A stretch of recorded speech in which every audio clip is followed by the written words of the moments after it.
nagsimula ang sakit ko noong January 2009. Isang gabi, biglang sumakit ang aking tiyan, napakasakit. Hindi ako makagalaw, hindi ako lakad, hindi ako makakain, hindi ako makainom. So hirap talaga ako, napakasakit, parang kinurot yung bituka ko. So kinabukasan, nag-decide ako na magpa-check up agad sa doktor. So pagdating ko sa doktor, sabi niya sa akin, kailangan ko raw na mag-ultrasound. So binigyan niya lang ako ng pain reliever. Kaso lalong sumakit, lalong sumakit yung tiyan ko. So kinabukasan, nagpa-ultrasound ako kaagad. So ang resulta lumabas na meron pala akong 1.6 cm na kidney stone. Pagkatapos noon,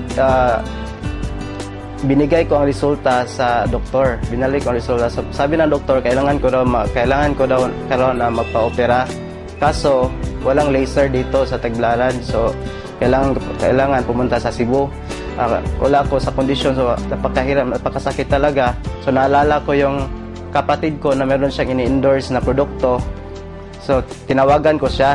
Pagkatapos noon, dumating siya, nakita kami. So binigay niya sa akin yung C24/7. So sabi niya sa akin, subukan mo lang yan. Dahil makakatulong yan sa'yo. So sabi niya sa akin, inumin ko raw 6 capsules per day.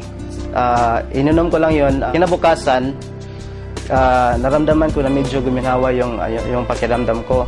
So makakain ako, makagalaw na ako. So pinagpatuloy ko lang yung pag-inom hanggang sa dumating ang 5 araw. So after 5 days, napansin ko na wala na talaga akong nararamdaman. So nag-decide ako na magpa-ultrasound ulit.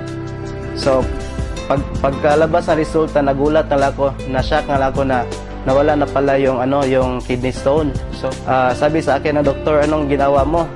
Sinabi ko sa kanya na C24/7 lang to. Pagkatapos umuwi na ako sa amin, napakasaya ko. Na-save ko yung pera ko para opera. So hindi na ako na operahan. Tapos bumuti yung kondisyon ko. Napakalakas ko, bumalik yung lakas ko, napakasigla ko. So nawala lahat. So laking pasalamat ko unang-una sa AIM Global, dahil kung walang AIM Global, walang C24/7.